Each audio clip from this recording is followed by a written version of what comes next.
On va parler aujourd'hui de la méditation. Donc, la méditation est un outil primordial si on veut un résultat, un avancement dans ce chemin, si on veut nous transformer, nous découvrir, si on veut être heureux, si on veut être fort, etc. La méditation, c'est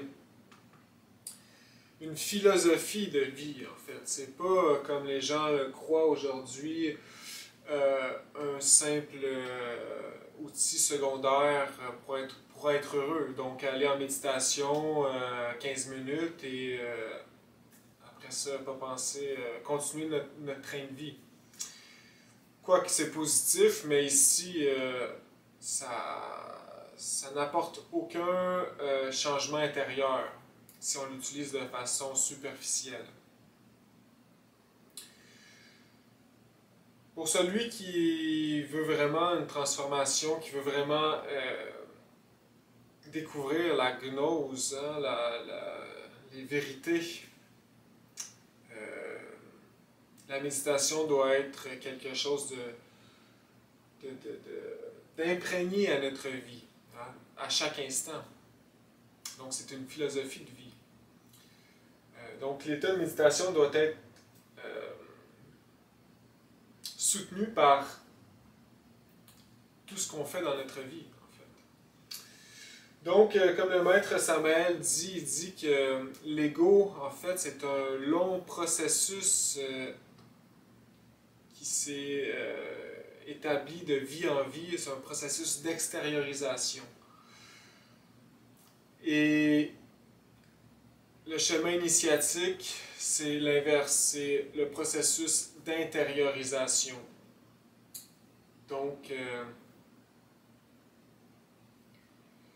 voilà, nous devons rebrousser chemin.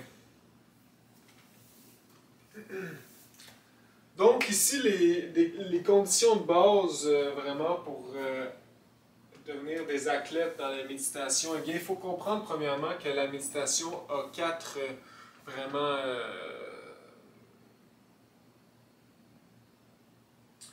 on pourrait la décrire de quatre façons. Donc en premier, c'est une science.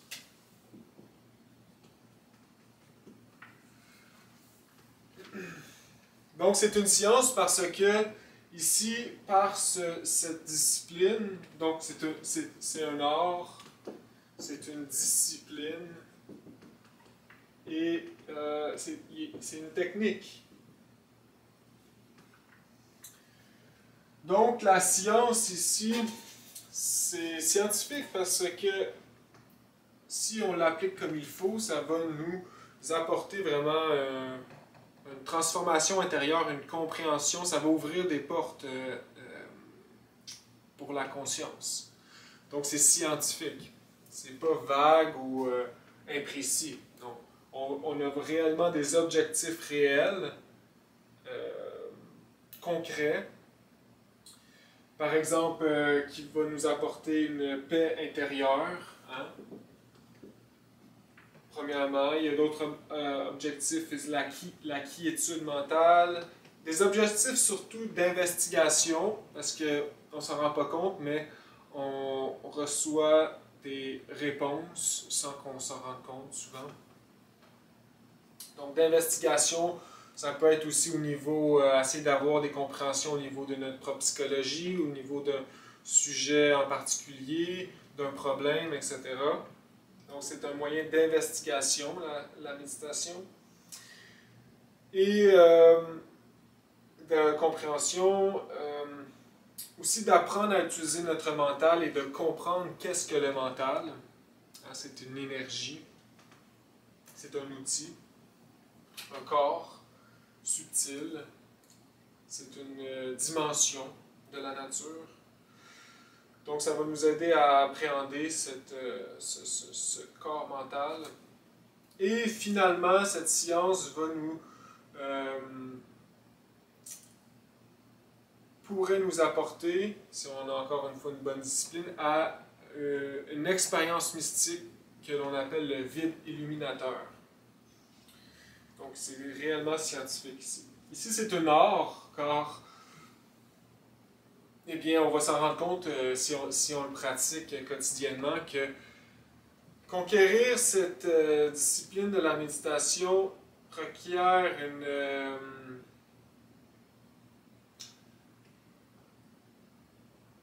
une pratique constante et une affinité.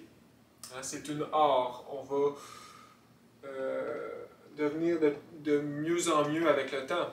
Hein? Comme un artiste doit pratiquer son art pour le développer. C'est une discipline, bien sûr, parce que, eh bien, nous, les gnostiques et tous ceux qui veulent éveiller la conscience et ceux qui suivent le Maître Samael, eh bien, nous comprenons que ce chemin est difficile et donc ça prend une discipline. Et la discipline dans la méditation est essentielle car aller méditer est aller combattre. Hein? Et aller s'aider à développer notre lumière. Hein? C'est le chemin du fakir. En même temps, c'est le chemin du yogi. Hein?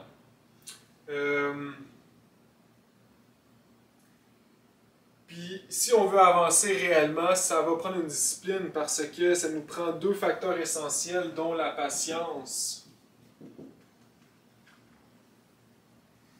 Il faut être patient parce qu'il faut répéter, répéter, répéter. Puis ça prend la persévérance. Persévérance. Hein? Ça prend du courage aussi.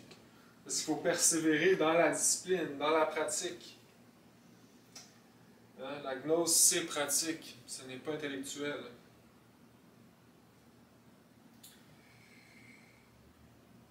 Ça prend la persévérance parce que dompter le mental est difficile, car nous avons un mental animal, un mental dégénéré,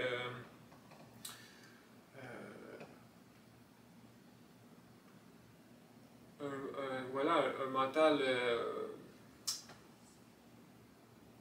nous avons perdu en fait le contrôle de notre mental et maintenant l'ego animal l'utilise contre nous. Donc le mental est vraiment notre pire ennemi, c'est Satan en fait. C'est l'antéchrist qui s'exprime par le mental. Tous les écoles qui veulent fortifier le mental, c'est absurde. Le but c'est de se libérer du mental. Un mental qui ne pense pas, un mental passif est un mental normal, est un mental utile. Parce que ce n'est qu'un outil pour la conscience, pour l'être. Et donc maintenant, aujourd'hui, vu qu'on a l'ego, le mental, c'est notre ennemi. C'est le pire démon, comme le Maître Samael dit. C'est le démon le plus terrible sur Terre. C'est Satan, en fait. C'est un amalgame de souvenirs, de désirs, de rancune, de colère, de convoitise, de mémoire, de temps. Donc, c'est vraiment notre ennemi. Donc, ça prend beaucoup de discipline, beaucoup de persévérance pour le dompter, le mental. Pour le découvrir, pour le nettoyer. Beaucoup de discipline, de patience et de persévérance dans le travail. Le mental, c'est comme un cheval sauvage. On ne réussit pas à le mater du jour au lendemain. Ça prend des techniques, ça prend beaucoup de jours de patience. Hein? Un cheval sauvage, c'est très sauvage. Hein?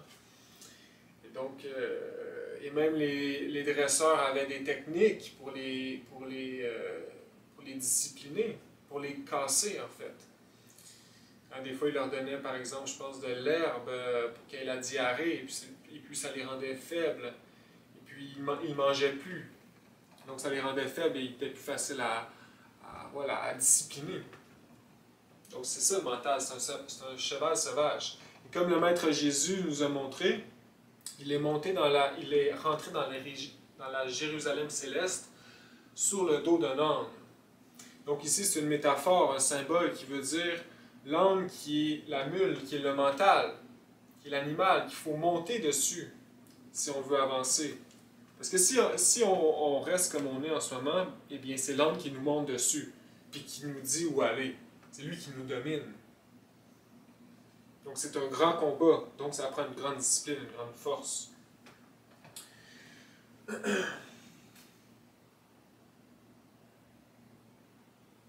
Et donc voilà, et c'est une technique parce qu'il nous faut, bien que c'est simple la méditation, il nous faut quand même connaître plusieurs facteurs et les enligner un après l'autre pour que ça fonctionne. Donc il nous faut connaître les étapes, hein, les facteurs de base.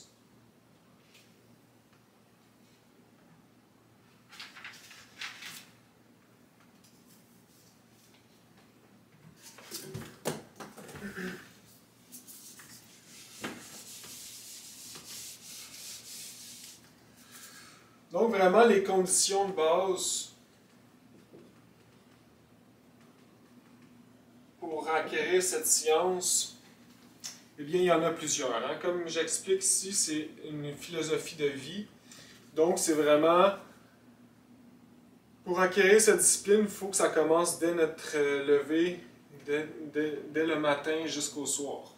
Donc ici, il faut mettre l'auto-observation dans notre vie. Il faut acquérir cet organe psychique de l'auto-observation. Il faut s'observer. Il faut observer notre mental, il faut observer nos émotions pendant la journée, tout le temps. Pendant qu'on est au travail, pendant qu'on est avec quelqu'un, pendant qu'on est avec nous-mêmes. Il faut toujours s'observer. Il faut être aux aguets. Observer l'ennemi, l'ego à l'intérieur de nous. Il faut y résister des fois. Il faut ne pas faire ce qu'il veut, le combattre, etc. Donc ça ici, c'est un autre sujet à part hein, qu'on pourrait développer dans une conférence seulement sur le sujet ici. Donc auto-observation dans les 5 centres, hein, comme on a appris. Il nous faut aussi une transformation des impressions. Donc, tous les événements qui arrivent, faut apporter une analyse hein, simple, intellectuelle, ici je parle. Hein. Une analyse, on s'assoit sur un divan, puis on réfléchit à la situation, à l'impression. Donc, ici je parle des impressions fortes qu'on reçoit, puis qui le mental régurgite. Eh bien, il faut arrêter, il faut l'analyser. La transformation des impressions, cette autre science qu'on pourrait faire une autre conférence juste sur le sujet, que le Samael apporte souvent. Donc, il nous faut aussi utiliser le verbe correctement. Hein? Ne pas parler pour rien, des heures, etc. Parce qu'ici, c'est un gaspillage d'énergie psychique. Il faut savoir bien manier le verbe. Il faut aussi les pratiques.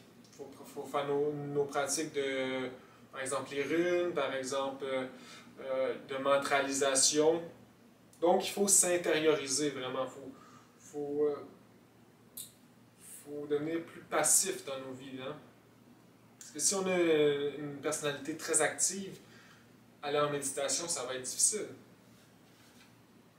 Une personnalité très expressive et extériorisée. Il faut s'intérioriser tranquillement comme ça. Ensuite, il faut cultiver la simplicité du mental. Hein?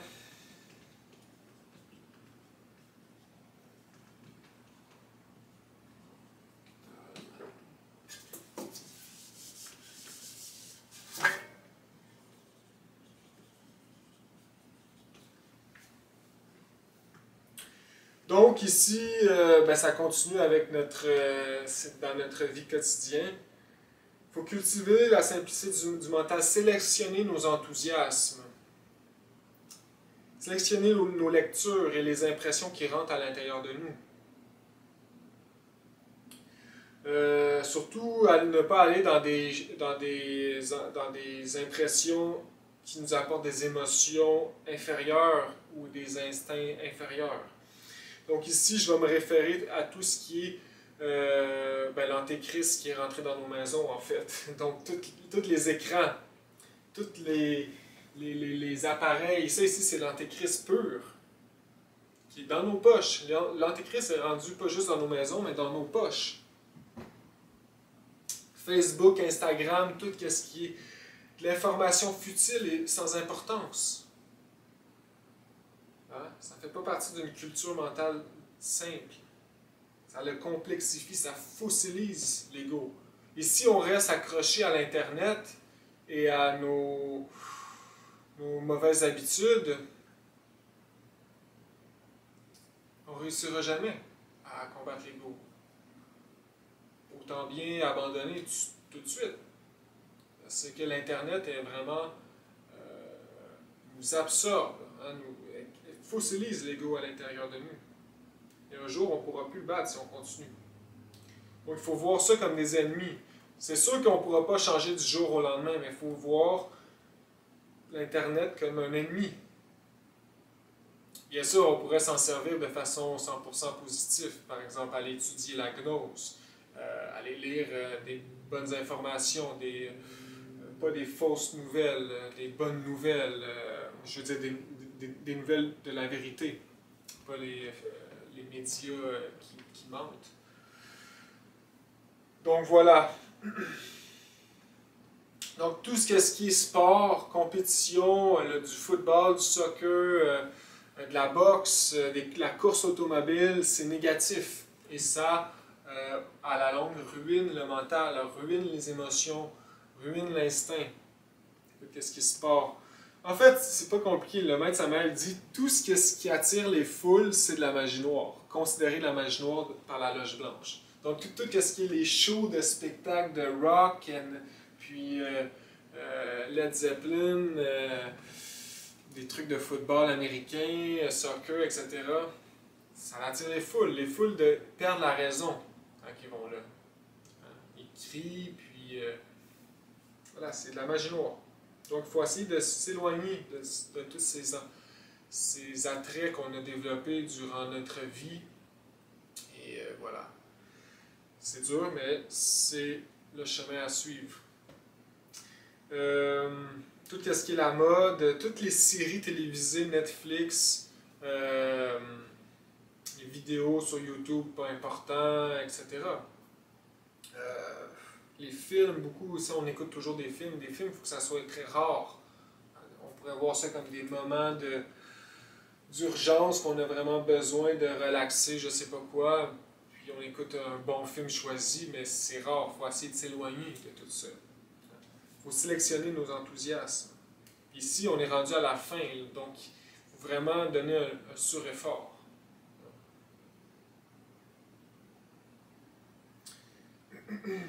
Donc,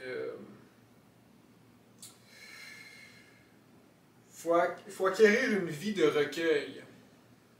Il faut calmer la personnalité.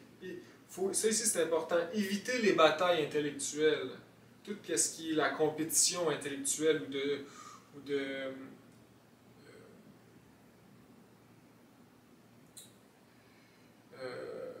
confrontation. Par exemple, dans une famille, à propos d'un sujet X, eh bien, il y a une confrontation intellectuelle. Non, tu n'as pas raison, etc. Ça, il faut éviter ça ici. Hein? Ça l'excite le mental animal. Et, bien sûr, la transmutation.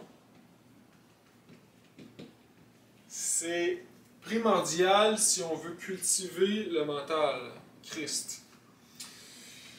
Tous ceux qui étudient par exemple Krishnamurti ou des bonnes œuvres à propos du mental, s'ils ne transmutent pas leur énergie créatrice, c'est une perte de temps. Parce que le mental et l'énergie sexuelle sont intimement reliés. Hein? Le maître Samael nous dit souvent que la glande pinéale, sa force est en lien direct avec notre force sexuelle.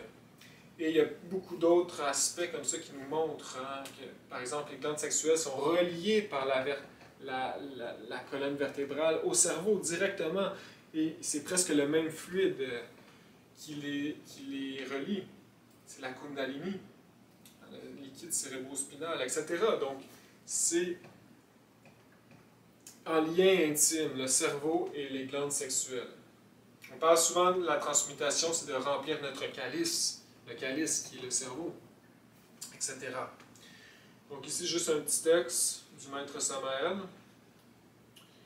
Le mental est étroitement lié à la sexualité et il est donc impossible d'étudier le mental sans étudier le problème sexuel. Il y a d'innombrables étudiants en occultisme qui se consacrent au yoga et aux enseignements de Krishnamurti, etc. Mais comme ces pauvres étudiants fourniquent sans cesse, ils n'obtiennent rien et perdent misérablement leur temps. Il est impossible de séparer le mental de la sexualité. Le mental et le sexe sont intimement reliés. Ici, nos disciples veulent convertir le mental matière en mental Christ. Ils doivent remplir leur calice avec le vin sacré de la lumière.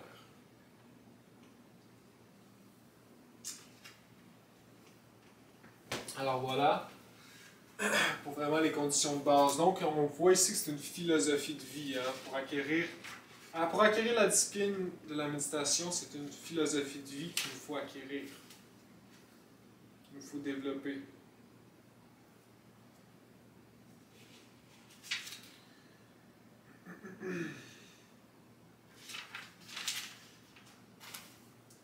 Donc maintenant,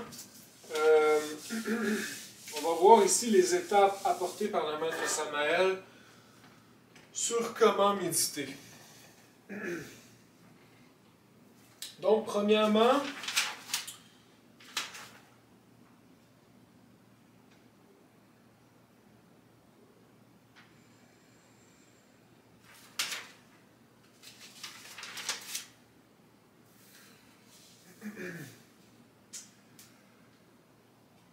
il faut se donner un moment dans la journée pour notre méditation. Ceci, c'est primordial, obligatoire. Une personne qui fait juste transmuter, puis qui fait juste se sacrifier pour soi-même, pour les autres, puis qui travaille un peu sur l'ego, mais qui ne fait pas de méditation, ne pourra pas avancer. La méditation, c'est là qu'on vient... c'est un tout. Hein? Et c'est le moyen avec lequel on va tout faire, en fait, qu'on va réussir à prier correctement, rentrer en contact avec notre être, avec les forces divines qui nous entourent, qui nous aident. C'est la méditation qui va nous permettre de faire les pratiques correctement. C'est la méditation qui va nous permettre de comprendre notre vie, notre psychologie. Et donc, c'est relié à tout, c'est basé à tout. Le rappel de soi est une forme de méditation qu'on va garder pendant tout le long de la journée, le mieux qu'on peut. Donc, puis la méditation vient nous renforcer le rappel de soi, et le rappel de soi, la méditation. Donc, il faut le pratiquer tous les jours. Donc ici, niveau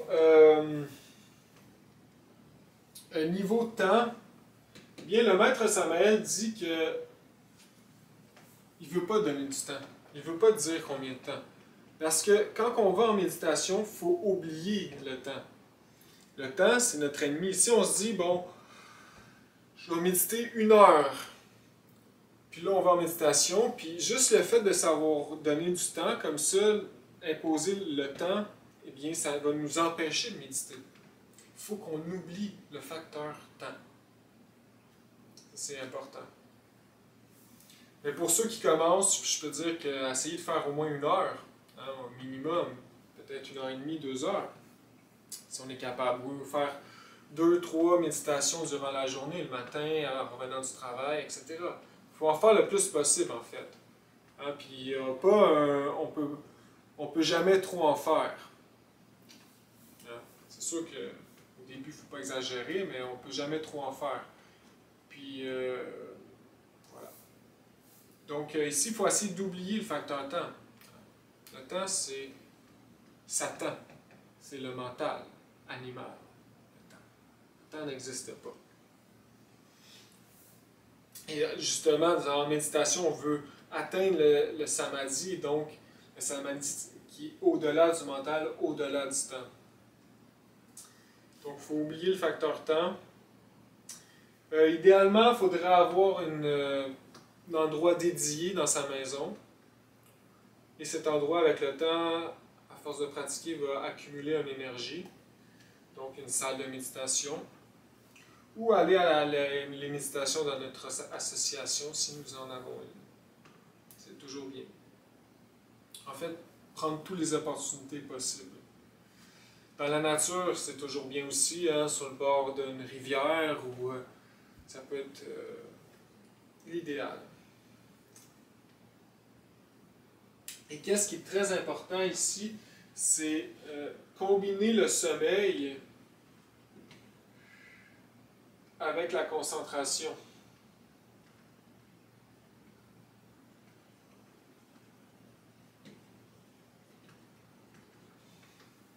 Donc, il faut trouver un moment dans la journée où on est un petit peu somnolent.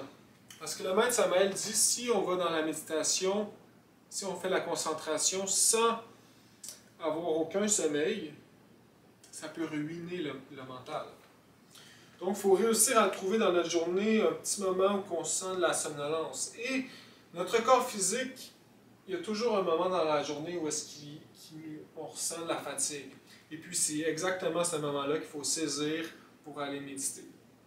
Ça peut être souvent en revenant du travail. Hein, on a travaillé toute la journée, on revient à la maison, puis là, on est fatigué un peu, mais ça peut être le bon moment pour aller méditer. Ça peut être à la fin de la journée, avant d'aller se coucher ou en se réveillant, peu importe. Il faut trouver le moment où que le corps un peu faut être un peu sensible, hein, et attentif. Il va nous appeler à la méditation, en fait. Alors, il faut ressentir un petit peu de sommeil. Ou sinon, essayer de le provoquer un peu. Par exemple, mentraliser ou faire de l'exercice physique. Après ça, on peut ressentir une longue marche, on peut ressentir un petit peu de sommeil après. Et puis, boum, ça peut être le bon moment de saisir cette méditation. Parce qu'il nous faut combiner. Hein? Il nous faut, comme il dit, chevaucher le sommeil. Ça veut dire qu'il nous faut combiner environ 50% de sommeil et de concentration. Trop de concentration sans sommeil endommage le mental. Et trop de sommeil, pas assez de concentration, mais, eh bien, on tombe dans le rêve. On s'endort, en fait. On est trop endormi. Donc, ça prend un bon mélange. Et comme il dit, il faut chevaucher le sommeil. Donc, il ne faut pas que le sommeil nous chevauche. Donc, voilà. C'est important ici de trouver le bon moment avec un peu de somnolence. Sinon, c'est sûr, on peut calmer le mental un peu, mais il ne faut pas que ça soit c'est une méditation. Il faut qu'il y ait du sommeil pour bien que ça fonctionne. Et puis, hein, comme il dit, c'est ça, sommeil plus la concentration apporte à l'illumination. Donc, c'est un sommeil contrôlé, un sommeil volontaire. Donc, ça ici, c'est un peu les préliminaires, hein, avant de commencer. Maintenant, la première étape.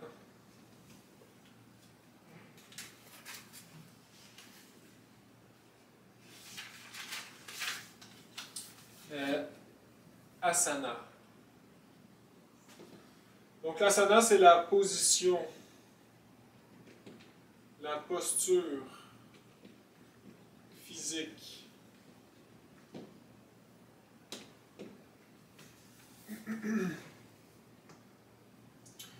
Donc, il nous faut trouver une posture confortable. C'est ça le premier mot d'ordre, confortable. Donc, je dis ça parce que souvent les gens croient que la position orientale, les jambes croisées, c'est la seule position pour aller en méditation qui est favorable. Et c'est faux. Si c'est pas confortable, faites-le pas. Hein? Le but, c'est d'avoir une position confortable. Surtout le lotus complet, là, avec les jambes comme ça, c'est pas confortable du tout. Là. Ça appartient à notre époque, ça. Peu importe, c'est pas l'occidental. Donc ici, c'est quelle position confortable qu'on peut trouver? Bon, assis sur une chaise, assis dans un sofa, le dos droit souvent. Une position qui est bonne, c'est l'étoile flamigère. Hein? La tête vers le nord, couchée en étoile. La tête vers le nord, par terre. Hein? C'est très confortable parce que tous les muscles peuvent être relaxés. On peut faire ça à l'extérieur dans le gazon aussi. Aussi, il y a la position de l'homme mort. La même chose, couché sur le dos, mais les bras collés. Il y a la position je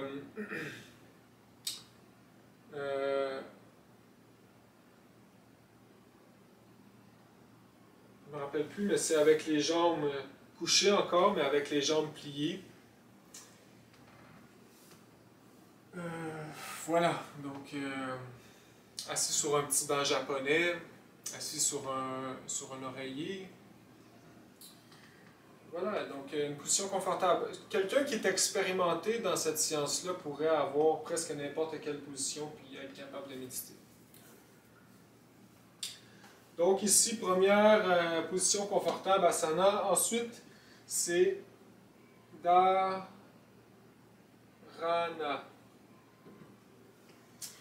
Donc ici, c'est détente du corps physique. Par la concentration, on pourrait dire.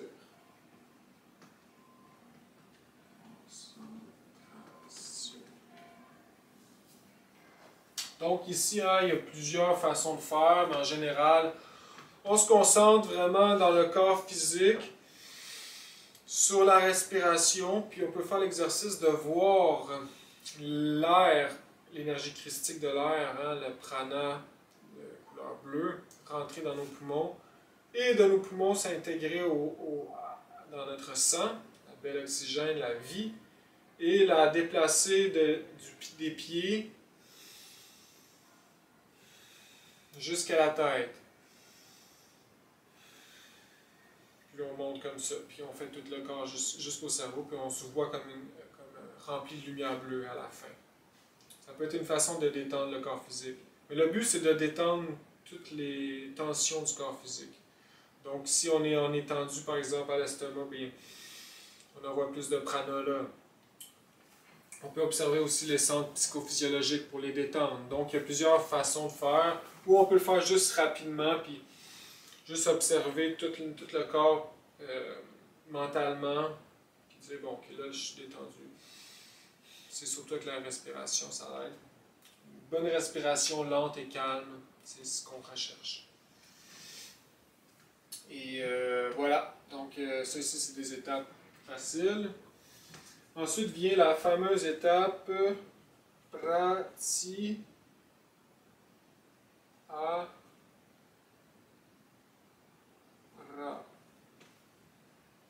Pratyahara. Donc ici, c'est la détente. On pourrait dire c'est concentration de la pensée, mais on va dire ici détente du corps mental par la concentration. Donc, comme le maître Oscar dit ici se décide le triomphe ou l'échec. Franchir cette porte est difficile et prend de la patience. Donc ici, c'est vraiment la détente du corps mental, la détente de nos pensées. Parce que notre corps mental qui est dégénéré envoie sans cesse des pensées pour nous endormir, en fait. C'est l'ego, hein, dans notre psychisme, le moi psychologique, qui veut qui veut prendre la conscience que nous sommes, puis nous apporter avec lui dans ses désirs, dans ses souvenirs, dans ses colères, dans ses problèmes. Et puis nous, bien concentrés, nous devons les laisser passer, les laisser s'évanouir sans forcer, bien sûr, juste en les observant. Et bien sûr, le vrai moyen de faire, c'est de comprendre chaque pensée, parce que chaque pensée a son auteur et a sa racine. Donc, il nous faut comprendre chaque pensée qu'il nous envoie. Puis, si on fait ça ici, on va arriver à un point où le mental va jeter l'éponge et on va rentrer dans la prochaine étape, qui est dhyana, qui est vraiment une quiétude mentale, un silence absolu. Donc ici, cette étape-là est très, très difficile, très longue. Ça peut prendre une vie de pratique. Mais il faut persévérer, il faut être patient. Donc c'est ici en général que nous sommes tous au pied du mur. Il y a un mur devant nous. Il y a un mur qui sépare cette étape-là de cette étape-là. Et puis c'est là le travail qui rentre en jeu. Le travail de dissolution de l'ego, du combat intérieur, etc. Ça va détruire l'ego va libérer notre mental peu à peu. Et on va avoir de plus en plus de facilité de rejoindre dhyana. Donc, oui, il faut laisser les pensées s'évanouir, mais le but, c'est de comprendre chaque pensée. Parce que c'est la compréhension qui va apporter la dissolution, hein, comme on a vu dans la destruction de l'ego. Et la prière à notre Mère divine. Mais c'est sûr qu'on en a tellement qui arrivent qu'on ne pourrait pas toutes les faire. Donc, en général, on détruit un ego à la fois. On ne peut pas toutes les détruire. De toute façon, ça serait impossible. Donc, qu'est-ce qu'on fait normalement? C'est qu'on choisit celui qui nous dérange le plus. Et puis là, en ce moment, quand on est en méditation, là, en ce moment, cet ego-là me dérange beaucoup. Pourquoi? Et puis là, on s'arrête. Et puis là, on fait la destruction de l'ego, comme on l'a appris. Ou sinon, on fait juste une analyse bref pour nous apporter une synthèse et une espèce de semi-compréhension. Et puis là, on prie notre Mère divine et de façon naturelle, ça va s'évanouir, ça va disparaître. Bien sûr, il ne sera pas détruit, mais il va être... Mère divine va l'avoir chassé ou affaibli. Et donc, vraiment, ici, il faut rester concentré, puis chaque pensée qui vient nous prendre, nous zapper, bien, il faut s'en détacher, puis l'observer, puis là, il va disparaître.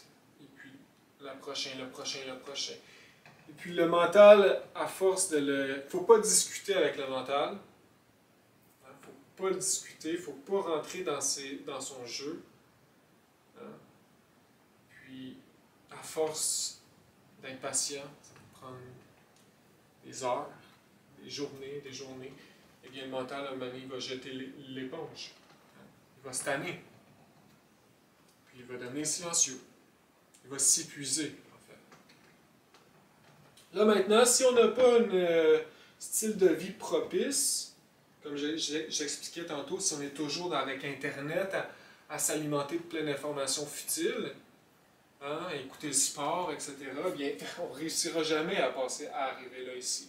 Parce que le mental, on l'alimente, on l'excite. On excite l'ego animal.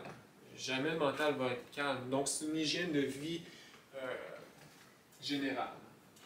Et c'est là rentre en jeu tout le travail psychologique. Et donc, ici, on pourrait dire vraiment, c'est la concentration, on peut dire, ou la méditation en tant que telle. Hein.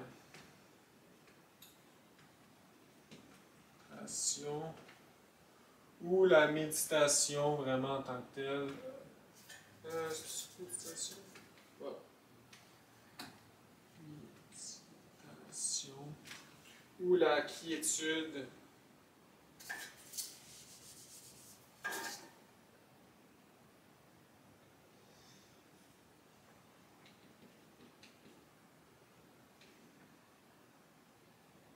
Ou la contemplation.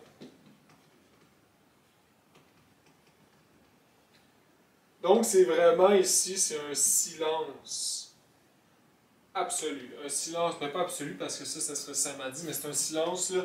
On vient juste de descendre dans les 49 niveaux du mental, du subconscient. On vient juste de descendre très bas, là, ici. À un point où on n'a même plus besoin de se concentrer, le mental est en silence. C'est comme un moment de bonheur absolu. Et puis quand on est dans cet état-là, on le sait. C'est pas comme abstrait, on le sait qu'on... C'est comme si on n'aurait plus besoin de forcer à se détacher du mental, et puis là, c'est juste une paix. Et donc, c'est un cadeau de l'être, hein, vu notre état actuel. Et au début, ça peut durer quelques secondes. 5 secondes, 10 secondes. Après ça, ça peut durer 1 minute. Après ça, 2 minutes, 10 minutes, 30 minutes, etc. Mais c'est vraiment un cadeau de l'être, puis c'est à force d'éveiller la conscience qu'on arrive dans cet état-là. Un état de concentration absolue. Le maître Samael dit que quand on rentre dans cet état-là, il ne faut rien désirer, rien convoiter. Il faut juste rester dans le rien. Puis là, c'est vraiment là que, si on est vraiment des adeptes de la discipline, de la méditation, on est aguerri, eh bien c'est là vraiment qu'on va focaliser sur un problème. On va se concentrer sur, puis méditer sur l'ego en tant que tel qu'on veut comprendre. Sur une pratique, un élémental par exemple, on va se concentrer sur une plante. Et puis là, on va juste attendre qu'il y ait une réponse qui s'en vienne. Puis là, vraiment, on va explorer la plante de façon... Voilà. Donc,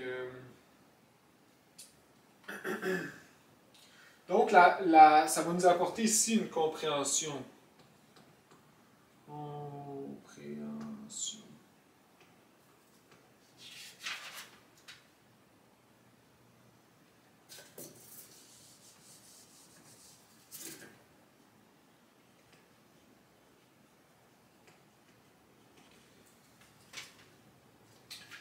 Ça va nous aider à nous ouvrir à une compréhension. Donc, juste pour parler de la compréhension ici, c'est important de comprendre que le mental n'est pas capable de comprendre. La compréhension ne vient pas du mental. Le mental, le corps mental, l'intellect ne fait que analyser la synthèse, la thèse et la synthèse, donc la dualité. Et par cette analyse, on pourrait dire superficielle, il va arriver à une synthèse. La thèse, antithèse, arrive à la synthèse. Mais ce n'est pas la synthèse, la compréhension. Bien que ça va nous apporter à la compréhension, ce n'est pas la compréhension. La compréhension, ça vient du cœur. La compréhension, c'est un cadeau de l'être. C'est une illumination. C'est un... Ça l'arrive un peu comme le rire ou le hockey, hein? Ça l'arrive, on s'en rend pas compte, puis pouf, ça l'arrive. Donc on pourrait étudier un ego vraiment longtemps, et puis là, on va arriver à sa compréhension dans un moment anodin qu'on ne se rend pas compte. Par exemple, on est en train de marcher, puis là, on voit quelque chose, puis boum, la compréhension nous tombe dessus comme un éclair. La compréhension aussi, ça peut être élastique. Donc, il y a différents degrés. Donc, ça peut arriver de façon différente. Ça peut arriver de façon vraiment qu'on le travaille, puis là, on a juste comme un peu les grains de sable d'une plage. Ça arrive grain par grain. Puis là, on travaille. Ou ça peut arriver d'un coup comme ça, d'un coup sec. Donc, c'est ça. On peut dire que c'est un cadeau de l'être, de la compréhension, puis ça se travaille. Ça émane du cœur, de l'intuition. Et cet état-là, vraiment, apporte à les compréhensions. Hein? Parce qu'ici, par exemple, la destruction de l'ego, eh bien, on rentre dans ces étapes-là ici, puis là, ici, on détend le mental, on arrive ici, puis on fait avant une analyse de l'ego. Comme je l'explique dans les vidéos, il y a plein de façons de l'analyser. Mais l'important, c'est de ne pas rester dans l'analyse intellectuelle. On l'analyse à fond, jusqu'à temps que l'analyse s'épuise. Et puis là, on rentre dans la contemplation, dans le dhyana, et puis là, on reste, puis on focalise la conscience sur le problème de l'ego. Et puis c'est supposé d'arriver tout seul, comme une réponse. Ça peut arriver comme une vision, intuition, ça peut arriver comme une voix de l'être. On pourrait avoir aussi un dédoublement astral, hein? Et puis là on a une réponse. Voilà, donc c'est comme ça vraiment qu'on détruit un ego, qu'on arrive à le comprendre profondément. L'analyse intellectuelle est importante pour arriver à la compréhension, mais la compréhension, ça prend la méditation pour la développer. Ça prend la patience, la ténacité. Si ça ne marche pas, eh bien, on fait juste répéter l'exercice le lendemain, puis un jour ça va arriver, c'est sûr. Prier la Mère divine, puis ça va arriver. Donc voilà, toutes les pratiques de mentralisation devraient se faire ici. Hein, quand on a silence, on fait juste mentraliser ou n'importe quelle pratique. Donc c'est une espèce de silence mental ici. Et normalement, en général, tous ceux qui commencent, qui ont un mental très actif et puis qui travaillent ésotériquement, eh bien on va arriver dans le dhyana, ça ne sera jamais profond. En fait, on ne sortira jamais du pratyahara. C'est une espèce de dhyana léger qu'on va être. Donc avec un mental quand même qu'il faut observer, qu'il faut se concentrer. Donc ici on pourrait dire que dans la vie de tous les jours, si c'est les 49 niveaux, dans la vie de tous les jours on est peut-être ici. Puis tout le reste ici, bien, c'est qu'est-ce qu'on ne voit pas de notre psychisme, de notre mental. Quand on fait la méditation, on arrive ici, bien on descend, peut-être ici. Et quand on arrive ici, on est peut-être ici, quoi. Et puis voilà, mais il reste quand même une grosse partie que c'est pas détendu. Mais ça vient avec le temps. Peut-être quelqu'un qui est plus avancé, puis vraiment il rentre dans une vraie quiétude mentale, bien peut-être qu'il va être ici. Plus de couches de détendu. Et puis le samadhi va arriver vraiment quand on est rendu ici. Là, on va vraiment avoir une expérience mystique, qui est l'objectif final, absolu de la méditation, de cette science. Qui est une science qui n'appartient pas à l'Orient. Ce n'est pas une science qui appartient au yoga. C'est une science qui appartient à l'homme, qui a toujours été et qui sera toujours. C'est impersonnel. C'est juste quelque chose de normal que nous avons perdu et qu'il nous faut reconquérir. Le maître Samael parle d'un instrument, la Aya Atapan, qui est l'instrument dans la chaîne antique, hein, qui avait 49 niveaux. 49 notes, et puis les disciples rentraient en méditation, puis l'artiste faisait jouer une note à la fois, et puis ça le rentrait, le disciple, dans les niveaux, dans les 49 niveaux, puis la dernière note qui rentrait en samadhi. Intéressant. Je vais laisser 2 vidéos dans la description du maître Samael et de Oscar qui parlent sur la méditation, c'est très intéressant. Et puis j'ai basé cette conférence sur ces vidéos, bien sûr. Donc ici, la dernière étape, donc ici c'est 1, 2, 3, 4, 5. C'est le samadhi.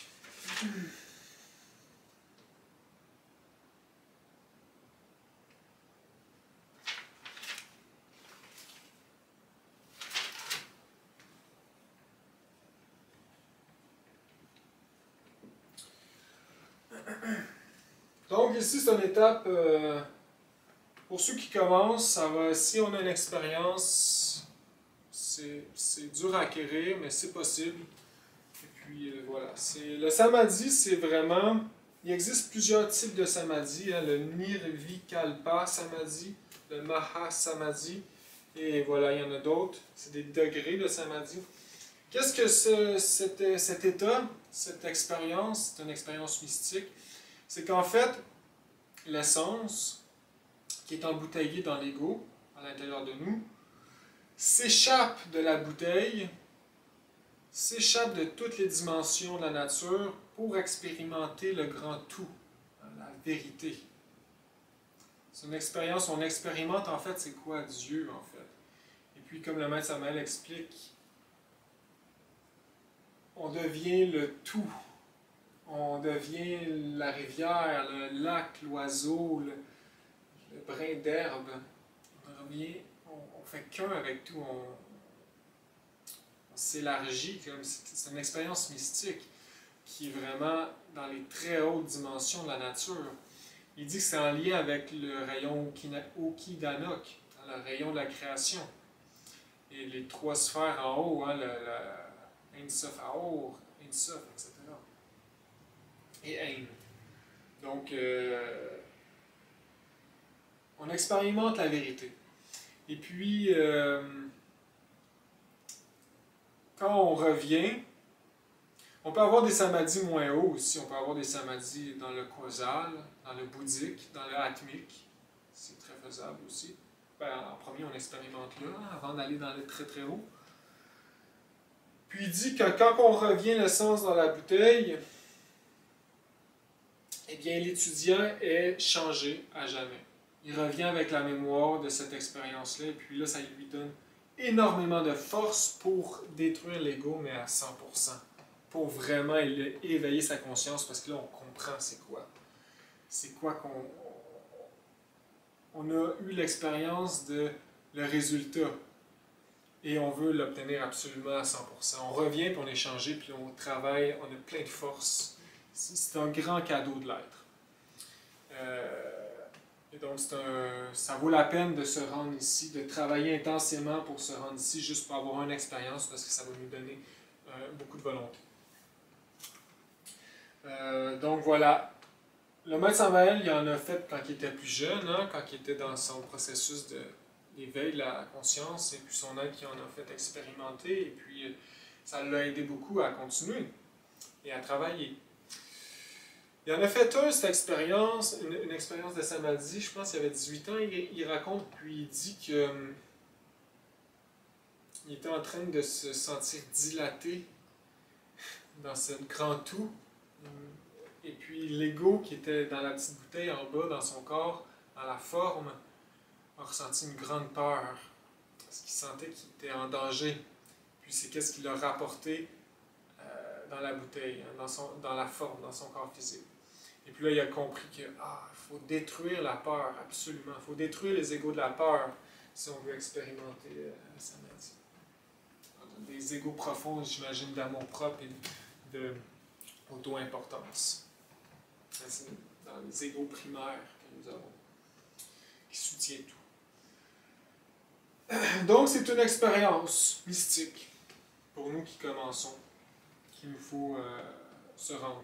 C'est un objectif, hein, c'est scientifique ici. Mais on pourrait dire que le samadhi, il existe deux sortes de samadhi. Il existe deux sortes d'écoles. Hein, il existait deux sortes d'écoles en Orient, qui est l'école... c'est intéressant, ça va nous aider à comprendre le samadhi. L'école Mahayana et l'école Hinayana.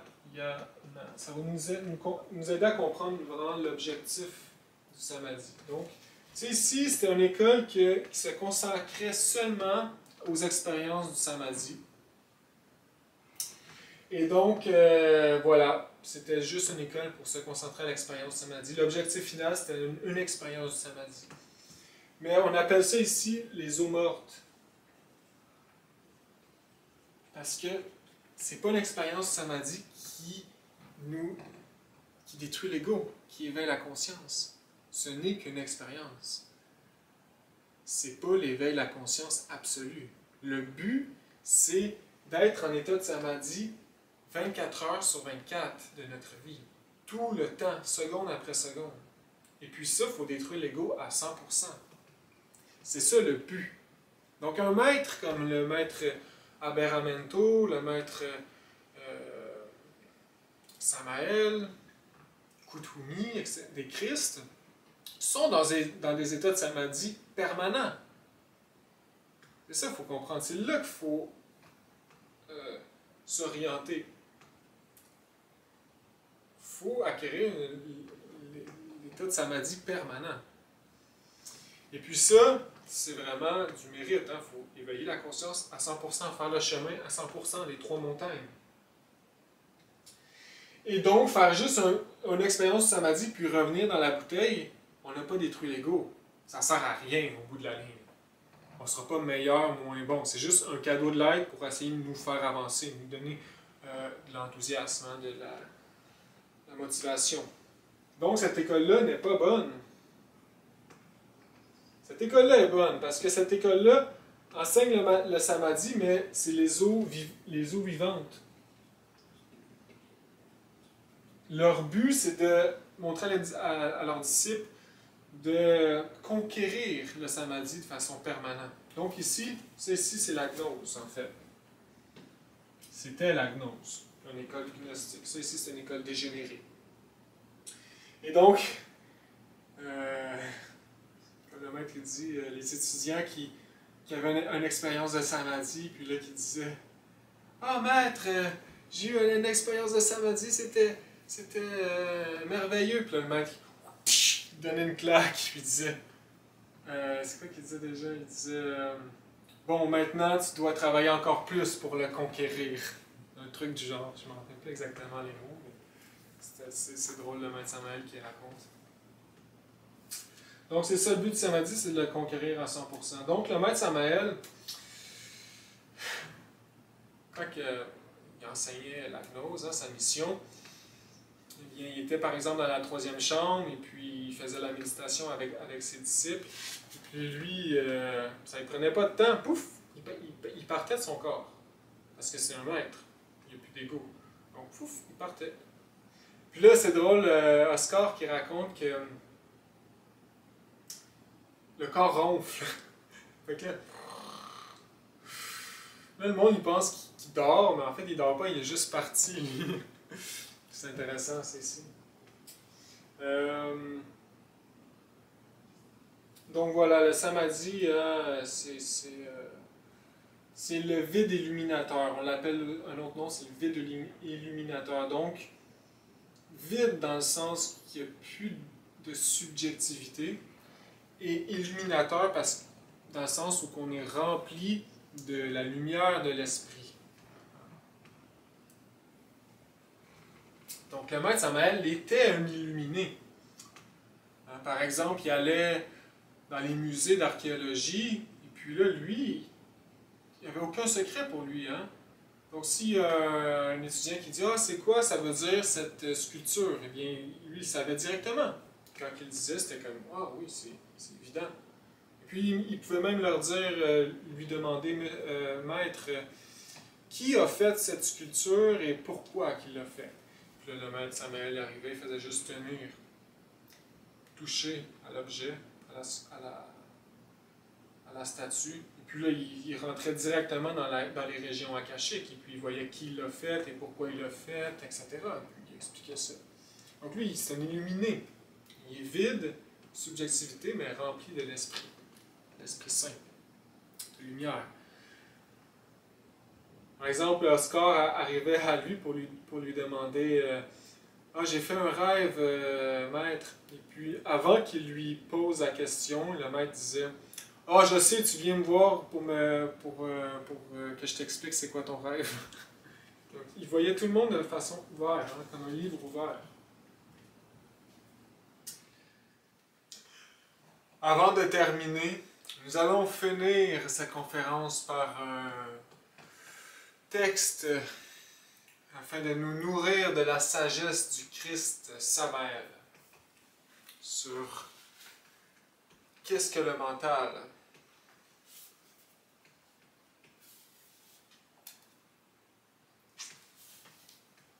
Ici, c'est dans le cours d'astrologie ésotérique, la constellation du Capricorne. Alors écoutez bien, c'est un texte qui résume bien toute cette conférence en fait. On doit libérer le mental de toute espèce d'école, religion, secte, croyance, etc. Toutes ces cages sont des entraves qui rendent le mental incapable de penser librement. Il est nécessaire de délivrer le mental des illusions de ce monde pour le convertir en un fin et merveilleux instrument de l'intime. Il faut affranchir le mental de tout genre de raisonnement et de désir. Travaillons sans relâche pour obtenir la christification du mental, le mental Christ. Nous avons besoin d'un mental qui sache penser avec le cœur uniquement. Il nous faut un mental qui sache écouter seulement la voix du cœur. Nous avons besoin d'un mental qui ne raisonne pas lorsque le cœur commande. Le mental qui obéit au cœur seulement est un mental Christ. Le mental qui ne raisonne pas et ne se met en branle que sous les ordres qui émanent du cœur, c'est le mental Christ. Le mental qui ne réagit pas devant les impacts extérieurs est un mental Christ. Le mental doit se convertir en l'instrument du cœur. Que c'est donc la raison? La raison est un processus douloureux du mental, basé sur l'illusion des choses extérieures. La raison ne fait que diviser le mental en l'engageant dans la bataille des antithèses. Les décisions de la raison sont filles de l'ignorance et elles apportent toujours la douleur. La nouvelle humanité sera l'humanité de l'intuition. L'intuition n'est mue que par la voie du silence. La christification totale du mental n'est réalisée qu'avec la Kundalini du corps mental. La Kundalini du corps mental est le 4e degré du pouvoir du feu. Grâce à la Kundalini du corps mental, nous extrayons de l'âme animale le mental Christ. Nous devons expulser du temple mental, toute espèce de pensée terrestre. La maîtresse H.P. Blavatsky dit dans La Voix du silence: « Tu dois atteindre une fixité du mental telle qu'aucune brise, si forte soit-elle, ne puisse lui insuffler une seule pensée terrestre. Ainsi purifié, le sanctuaire doit être vide de toute action, son ou lumière terrestre. De même que le papillon saisi par la gelée tombe sans vie sur le seuil de notre porte, de même aussi toutes les pensées terrestres doivent tomber raides morts devant le temple. Écoute bien ceci, avant que la flamme d'or puisse brûler d'une lumière sereine, la lampe doit être bien à l'abri dans un endroit libre de tout vent. La raison appartient, Samael dit, la raison appartient au moi animal. L'intuition est la voie de l'intime. La raison est extérieure, l'intuition est intérieure. Alors voilà, ça résume bien ici. Un mental qui résonne sans cesse est un mental nuisible. Il nous faut un mental qui fonctionne bien, est un mental silencieux. Il nous faut rétablir ce mental silencieux à l'intérieur de nous. Comme les Égyptiens disaient, ils disaient qu'il nous faut penser avec le cœur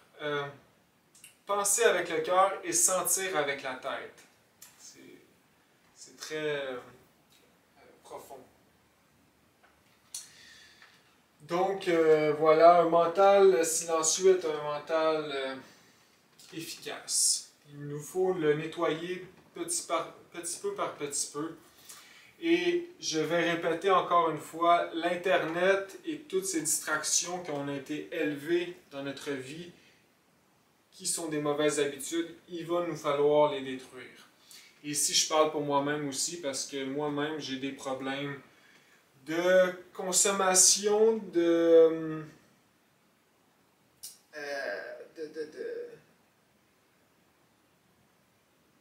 d'informations inutiles à cause d'Internet. Internet, c'est l'antéchrist. Et nous avons un travail à faire à ce niveau-là.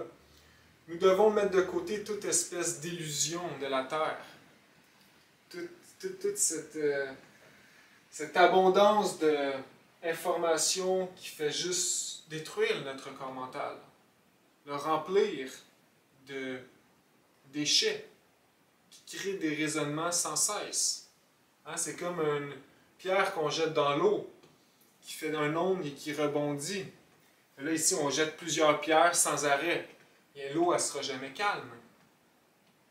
Il faut que l'eau soit calme, calme, pour que reflète l'infini, comme un miroir. C'est comme ça qu'on doit... l'objectif de la purification du mental. On doit le rendre calme. Et c'est intéressant ici, je vais répéter, avant que la flamme d'or puisse brûler d'une lumière sereine, la lampe doit être bien à l'abri dans un endroit libre de tout vent. Donc vraiment, Internet, là, c'est un ennemi pour l'humanité en ce moment. C'est l'Antéchrist. Toutes les distractions, toutes les lectures inutiles, les journaux, c'est l'Antéchrist. Nous devons nous discipliner. Hein? Il y a une anecdote intéressante que le Oscar, le maître Quenkanku, explique souvent. Une anecdote qu'il a vécue avec le maître Samael quand il a habité chez lui. Et je pense que je vais la redire pour que vraiment cette anecdote puisse nous atteindre. On va essayer de se mettre dans la peau de Oscar qui a vécu cette expérience avec le maître. Donc, un matin, Oscar s'est levé et a pris sa douche et en attendant que tout le monde se lève et de partir pour la journée avec le maître Samael et les autres, il s'est assis dans le salon et il avait l'habitude de lire une bande dessinée. Et donc, il ouvre la bande dessinée pour passer le temps et il lit la bande dessinée. Et puis là, le maître Samael se lève tranquillement et puis marche avec des pantoufles silencieusement et puis va en arrière. Oscar est sur le divan en train de lire sa bande dessinée et puis le maître Samael va en arrière et prend la bande dessinée rapidement et la jette. Et ensuite, il va devant lui, il commence à lui donner un ouragan de colère en disant « C'est quoi tu fais? C'est quoi tu lis? » Puis là, Oscar dit « Bon, ben, c'est une bande dessinée. Est-ce que c'est réel? C'est qui est dans la bande dessinée? » Puis Oscar dit « Non, c'est pas réel, c'est une fiction. » « Pourquoi tu lis ça? C'est une fiction. Tu es en train de remplir ton mental de déchets. » Puis là, pendant 20 minutes, il lui dit, puis là, l'Oscar est comme « Désolé, désolé. » « Non! T'es pas désolé! » Puis il continue, pendant une colère incroyable. Et puis Oscar, il était sous le choc. Et puis, comme il dit, il n'a plus jamais retouché à une bande dessinée ou quelque chose d'inutile par la suite. Donc cette colère-là du maître Samael était une véritable preuve d'amour.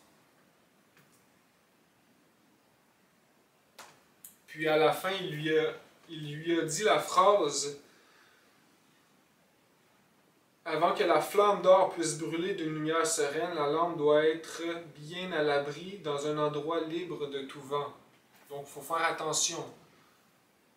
Voilà. Et puis c'est ça, Oscar n'a plus jamais touché à une bande dessinée. Et voilà. Donc le maître Samael, il n'a pas arrêté. Non. Puis il disait « T'as-tu compris? » Il lui dit « Oui, j'ai compris. »« Faux, t'as pas compris. » Puis il continuait comme ça. Vraiment pour aller chercher le fond.